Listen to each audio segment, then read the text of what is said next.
So hello everyone, I hope you guys are doing absolutely amazing. मेरा नाम है हर्षित और आज हम लोग पढ़ने वाले हैं क्या, सिलोगिज्म और एनालिटिकल रीजनिंग, है ना। बट देखो, दोनों अलग अलग टॉपिक है। सिलोगिज्म एक टॉपिक है और एनालिटिकल रीजनिंग अलग टॉपिक है, ठीक है। सिलोगिज्म और एनालिटिकल रीजनिंग दोनों ही बहुत सिंपल सिंपल से टॉपिक है। सबसे पहले देख लेते हैं हम हमारा सिलोगिज्म, ठीक है। अब सिलोगिज्म का मतलब क्या होता है भैया? सिलोगिज्म जो होता है उसका सिंपल सा मतलब ही होता है क्या, डिडक्शन, ठीक है, या फिर इन्फ्रेंस। सबसे पहली चीज की सिलोगिज्म में तुम्हें क्वेश्चंस कैसे देते हैं। क्वेश्चंस वो तुम्हें ऐसे देगा कि कुछ स्टेटमेंट्स दिए होंगे, ठीक है, दो या फिर उससे ज्यादा।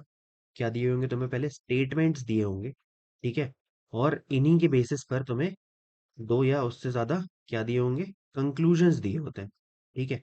अब ये सिलोगिज्म में भी होता है और ये तुम्हारा एनालिटिकल रीजनिंग में भी सेम चीज होती है, ठीक है, कि तुम्हें कुछ स्टेटमेंट्स दिए होते हैं, उनके बेसिस पर ही कुछ कंक्लूजन्स होते हैं, ठीक। अब पहली और सबसे इंपॉर्टेंट चीज मैं तुम्हें बता दूं कि इन्हें सॉल्व करने का तरीका बहुत सिंपल सा होता है। वो होता है क्या, वेन डायग्राम से, ठीक। अब वेन डायग्राम क्या होते हैं? वो बचपन में बनाया, मतलब वो बनाया होगा ना हमने, कि कुछ बोला गया है तुम्हें कि बताइए भाई, ऑल पेन और पेंसिल, ठीक है, तो कैसे बना देते हो? ऑल पेन और पेंसिल, ऐसे वाले, ठीक है, जो डायग्राम्स की मदद से बनाते थे, ऐसे वाले, ठीक है, याद आया। या कोई तुम्हें बोले कि सम ए आर बी, ऐसे, ठीक है, याद आया, वेन डायग्राम याद आया। अब देखो, अब कुछ बेसिक रूल्स होते हैं स्टेटमेंट्स के और कंक्लूजन्स के। सिलोगिज्म में एक बहुत सिंपल सा रूल होता है, क्या, कि कभी भी जो भी तुम्हें चीजें दी गई है, ठीक है, उनको वास्तविकता के साथ नहीं जोड़ना है, ठीक है। अब इसका मतलब रियलिटी से नहीं जोड़ना है। अब इसका मतलब क्या होता है? इसका मतलब ये होता है कि अगर तुम्हें कोई ये बोल दे स्टेटमेंट में कि ऑल लॉयंस आर पिग्स, ठीक है, क्या बोल दे कि ऑल लायंस आर पिग्स, तो अब अगर तुम इसे रियलिटी में देखो तो क्या सारे के सारे शेर जो है वो सुअर है? नहीं है। लेकिन अगर स्टेटमेंट में दिया है तो आंख बंद कर करके क्या कर लेना है कि सारे लायंस क्या है, पिग्स है, ठीक। तो रियलिटी के साथ नहीं जोड़ना है, सबसे पहली चीज। दूसरी इंपॉर्टेंट चीज ये कि जो दिया हुआ है उसके बेसिस पर ही सॉल्व होगा। अगर तुम्हें एक स्टेटमेंट ये दिया है कि ऑल लायंस आर पिग्स, ठीक है, तो सिर्फ इसके, तुम्हें अगर ये बोले, ठीक है, इसके बेसिस पर अगर कोई स्टेटमेंट दे दे कि सम पिग्स आर लायंस, ठीक है, तो क्योंकि ये यहाँ से डिफाइन हो रहा है, ये डेफिनेट चीज है, तो डेफिनेट चीज को ही तुम सही मानोगे। अगर कोई भी चीज में थोड़ा सा भी लग रहा है कि यार ये इनडेफिनेट हो सकती है ना, जैसे, जैसे मैं तुम्हें बता देता हूँ, जैसे कि किसी वाले में ले लेते हैं। यहाँ बोल दिया गया तुम्हें कि नो पिग्स आर कैट्स, ठीक है, तो कोई भी पिग जो है वो कैट नहीं है। अब देखो, लायन का रिलेशन किससे दिया था? पिग से, और पिग्स का रिलेशन दिया किससे? कैट से। अगर वो यहाँ लिख दे कि सम लायंस आर कैट्स, ठीक है, तो क्योंकि इन दोनों के बीच में कोई रिलेशन दिया ही नहीं है, लायंस और कैट्स के बीच में कोई भी रिलेशन नहीं गिवन है, तो तुम इसको, इसमें अगर कोई भी डेफिनेट चीज दी है, जैसे यहाँ क्या बोला है कि सम लायंस आर कैट्स, तो ये बिल्कुल गलत होगा, ठीक है।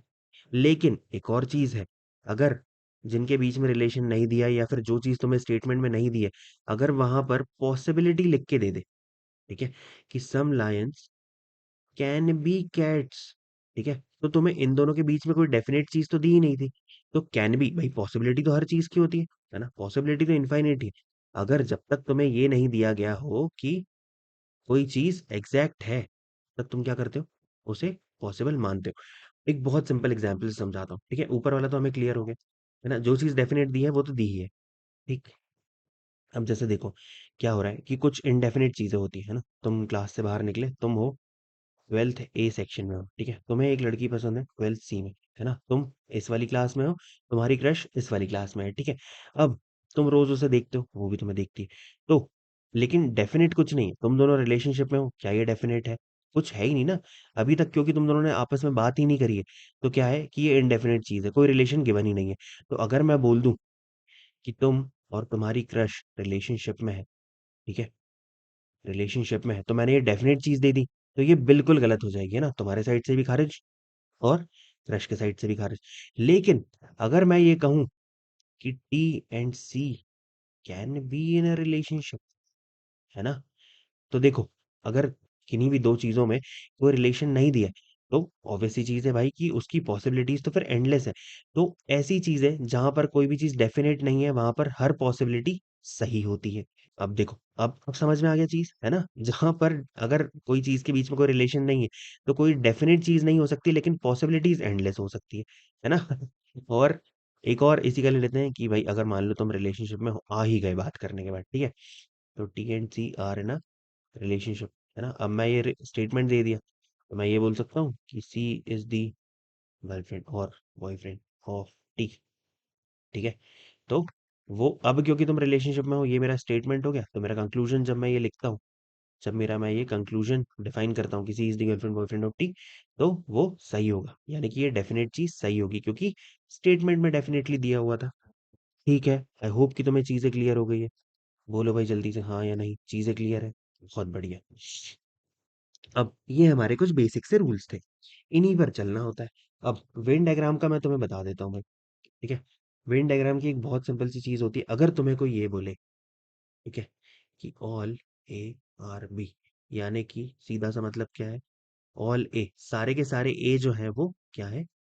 बी है। ठीक है, सारे ए बी है, ऐसे डायग्राम बनेगा। कोई तुम्हें बोले कि सम ए आर बी, तो कैसे बनेगा भाई?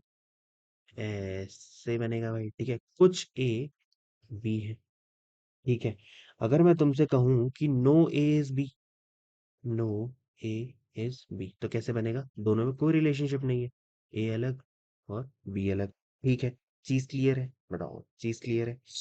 अब एक और चीज बताता हूँ, इसी को तुम ऐसे भी लिख सकते हो कि ओनली ए आर बी, यानी कि सिर्फ और सिर्फ ए जो है वो बी है, ठीक है? तो उसका भी सेम मतलब होगा, सम ए आर बी। यही मैं इसको ऐसे भी लिख दूं कि some A are not B, ठीक है? या मैं इसको ऐसे लिखूं, only a few A are B, सिर्फ कुछ ए ही बी है, ठीक है? तो सिर्फ कुछ ए ही जो है वो बी है ना? यानी कि इसका मतलब क्या होता है कि कुछ जो है वो डेफिनेटली बी नहीं है। ठीक, चीज समझ आई? बेसिकली ये सब तुम्हें इधर वाले तो देगा ही नहीं, सिर्फ इन्हीं पर तुम्हें क्वेश्चंस दे देगा, ठीक है? क्योंकि अभी सीयूटी का लेवल इतना ही है, ठीक? और इसके बेसिस पर ही क्या देगा? स्टेटमेंट्स देगा, और वो तुम्हें सॉल्व करने होंगे, है ना? अब एक क्वेश्चन उठा लेते हैं ताकि जल्दी से चीज क्लियर हो जाए। देखो भाई, तुम्हें बोला है कि ऑल शूज आर पेन्स, ठीक है? All shoes are pens. फिर मुझे बोला है कि सम पेन्स आर रेजर्स। देख रहे हो, रियलिटी के साथ इनका कोई लेना देना नहीं है। फिर मुझे बोला है कि सम रेजर्स आर डेस्क्स, ठीक है? और कंक्लूजन में मुझे क्या दिया हुआ है? कंक्लूजन में दिया है कि सम डेस्क्स आर शूज, ठीक? और सेकंड दिया हुआ है कि सम रेजर्स आर शूज, ठीक है? अब देखो, बहुत सिंपल सी चीज है, वही स्टेटमेंट दे दिए, कंक्लूजन दे दिया। अब देखो, तुम्हें बहुत सिंपल सी चीज क्या करनी है? तुम्हें बोला है ऑल शूज आर पेन्स, ठीक है? तो ऑल शूज, शूज को मैं ऐसे लिख रहा हूँ, सारे के सारे शूज क्या है? पेन है। सम पेन्स आर रेजर, ठीक है? तो पेन और रेजर का बना लो भाई, सम पेन्स आर रेजर। अब मुझे क्या बोला है? सम रेजर आर डेस्क, ठीक है? कुछ रेजर जो है वो डेस्क है। अब मुझसे क्या पूछा है कि सम डेस्क आर शूज। देखो, डेस्क और शूज का कुछ दिया है क्या? कुछ भी नहीं दिया है ना? इनका कोई रिलेशन नहीं दिया, तो क्या होगा? डेफिनेट चीज तो नहीं हो सकती। अगर ऐसा देता सम डेस्क कैन बी शूज, तो बिल्कुल सही होता, ठीक है? लेकिन पॉसिबिलिटी नहीं है, डेफिनेट स्टेटमेंट है तो गलत हो जाएगा। फिर क्या बोला है? सम रेजर्स आर शूज, ठीक है? क्या बोला है? कि सम रेजर्स आर शूज, सेम चीज। यहाँ पे भी रिलेशन नहीं दिया है, तो दोनों के दोनों ही गलत हो जाएंगे। देखो, ऑप्शन में क्या देता है सीधे सा, कि ओनली वन फॉलोज, है ना? यानी कि स्टेटमेंट कंक्लूजन वन फॉलोज, ठीक है? स्टेटमेंट नहीं, ओनली का वन फॉलोज। या दे देगा बी में क्या, कि ओनली सेकंड फॉलोज। या फिर सी दे देगा कि बोथ फॉलोज। या डी दे देगा कि भाई neither A nor be follows, ठीक है? या sorry, neither one neither nor to follows, ठीक है? या फिर एक और ऑप्शन मिलता है कहीं कहीं, वो क्या होता है? आइदर वन और टू फॉलोज, ठीक है? ये वाला ऑप्शन कहाँ आता है, ये डिस्कस कर लेते हैं, ये सिर्फ आखिरी चीज है इसमें, ठीक है? अब देखो, ये वाली चीज कहाँ पर आती है मैं तुम्हें बताता हूँ। देखो, एक और एग्जांपल ले लेते हैं जल्दी से। तो ये वाली चीज आती है यहाँ पर, जैसे तुम्हें बोला है कि सम वॉल्स आर डोर्स, ठीक है? डायरेक्ट बना रहा हूँ मैं, सम वॉल्स आर डोर्स। ठीक है, सम डोर्स आर कॉट्स, कुछ डोर्स कॉट्स हैं। फिर सम कॉट्स आर चेयर्स, कुछ जो कॉट्स हैं वो क्या है, चेयर्स हैं। और इसको कॉट लिख लेते हैं ताकि याद रहे। ठीक है, अब कंक्लूजन मुझे दिया है कि सम चेयर्स आर डोर्स। ठीक है, क्या है conclusion, some chairs are doors, D लिख देता हूँ डायरेक्ट। ठीक है, फिर नेक्स्ट मुझे बोला है कि सम कॉट्स आर वॉल्स। ठीक है, और अगला दिया है कि नो चेयर इज डोर। ठीक है, देखो अब इन तीन स्टेटमेंट्स में से एक चीज तुम्हें अलग दिख रही होगी। ठीक है, क्या, कि फर्स्ट और थर्ड में क्या है, दोनों मेरे एलिमेंट्स जो है, ठीक है, दोनों मेरे जो एलिमेंट्स हैं वो क्या है, सेम सेम है। कुछ दिख रहा है, देखो यहाँ पर भी चेयर है, सेकंड एलिमेंट डी है, यहाँ पर भी चेयर है, यहाँ पर भी सेकंड एलिमेंट डोर है। ठीक है, तो इस वाले को अभी के लिए अलग रखते हैं, सेकंड वाले को पहले टेस्ट कर लेते हैं। ठीक है, सेकंड में क्या बोला है, some chords are W. Some chords are W direct relationship नहीं है, डेफिनेट चीज, हमेशा गलत। सम चेयर्स आर डी और नो चेयर इज डी। ठीक है, देखो जब भी तुम्हें क्या हो कि दो स्टेटमेंट्स दिए हो, ठीक है, जिनमें दोनों एलिमेंट सेम हो और ऑपोजिट बातें करी जा रही हो। ठीक है, क्या बातें करी जा रही हो, ऑपोजिट बातें करी जा रही हो। कभी भी तुम्हें अगर ये दिया हो कि दो स्टेटमेंट्स में हमारे पास दो एलिमेंट सेम हो, ठीक है, दोनों एलिमेंट सेम हो, पहला पहला और दूसरा दूसरा, तो अगर उनमें ऑपोजिट बातें करी जा रही हैं तो क्या होगा कि इन दोनों में से एक के सही होने की पॉसिबिलिटी हमेशा होती है। देखो जैसे अगर तुमने देखा हो कभी कि A is greater than B लिखा होता है, ठीक है, A is greater than equal to B लिखा होता है, तो क्या होता है कि इसमें क्या होगा कि आइदर, ठीक है, either A is greater than B होगा, है ना, और A is equals to B होगा। ठीक है, इन दोनों में से एक ही चीज सही होगी, है ना, दोनों हमेशा सही नहीं हो सकते। या तो भाई ए बी के बराबर होगा या तो ए बी से बड़ा होगा, है ना, दोनों चीज कभी पॉसिबल नहीं हो सकती। ठीक, तो वैसे ही यहाँ पर भी होता है कि जब यहाँ पर ऑपोजिट चीजों की बात करें तो क्या बन जाता है, एक पॉसिबिलिटी बन जाती है ना। और वो पॉसिबिलिटी कैसी होती है कि या तो भाई कुछ चेयर्स जो है वो डोर होंगी, या तो फिर कोई भी चेयर डोर नहीं होगी, है ना, यही बोलना चाह रहे हैं यहाँ स्टेट कंक्लूजन में। तो तुम इसका आंसर क्या लगाओगे हमेशा, आइदर वन और क्या, थ्री फॉलोज। ठीक है, यानी कि दोनों में से कोई एक सही हो सकता है। अब बात करते हैं हम हमारी एनालिटिकल रीजनिंग की। देखो एनालिटिकल रीजनिंग भी जो होता है वो पूरा का पूरा सेम होता है, किसके जैसा, सिलोगिज्म जैसा ही। ठीक है, वहां पर भी क्या होगा, वहां पर भी तुम्हारे पास दो स्टेटमेंट दिए होते हैं, ठीक है, दो या दो से ज्यादा स्टेटमेंट दिए होते हैं, और उसी के बेसिस पर कुछ कंक्लूजन्स ड्रॉ किए जाते हैं। ठीक है, यहाँ पर भी तुम्हारे पास सेम चीज होती है। ठीक है, बस सिलोगिज्म और एनालिटिकल रीजनिंग में एक ही डिफरेंस होता है कि यहाँ पर तुम्हें वेन डायग्राम नहीं बनाना है। ठीक है, जैसे इसने तुम्हें एक क्वेश्चन ले लेते हैं, the government of country X. सीधी सी बात है, तुम्हें एक स्टेटमेंट दिया है, तुम्हें उसका मतलब पता करना है, क्या है भाई, कि the government of country x, ठीक है, कोई एक कंट्री है, उसकी गवर्नमेंट ने क्या अनाउंस किया है कि बहुत सारे कंसेशंस और अट्रैक्टिव ऑफर्स दिए हैं, किसके लिए, फॉरेन विजिटर्स के लिए पैकेज टूर पे। ठीक है, तो अब इस स्टेटमेंट के बेसिस पर जो कंक्लूजन दिए हुए हैं ना, वो तुम्हें पता करना है कि ये सही है या नहीं है, कौन सा कंक्लूजन फॉलो कर रहा है। ठीक है, तो इसका मतलब पहला स्टेटमेंट क्या दिया, कंक्लूजन क्या दिया है, कि now more number of foreign tourist will arrive the country, है ना। अब भाई सीधी सी बात है कि किसी कंट्री की गवर्नमेंट ने क्या किया है कि पैकेज टूर्स पे बहुत अट्रैक्टिव ऑफर्स दिए हैं, बहुत सारे कंसेशन दिए हैं, तो सीधी सी बात है कि ज्यादा फॉरेन टूरिस्ट आएंगे अब, है ना, वहां पर अट्रैक्ट होंगे। ये बिल्कुल सही है इसके स्टेटमेंट के बेसिस पर। सेकंड क्या बोला है कि the government of country act seems to be serious in attracting tourist.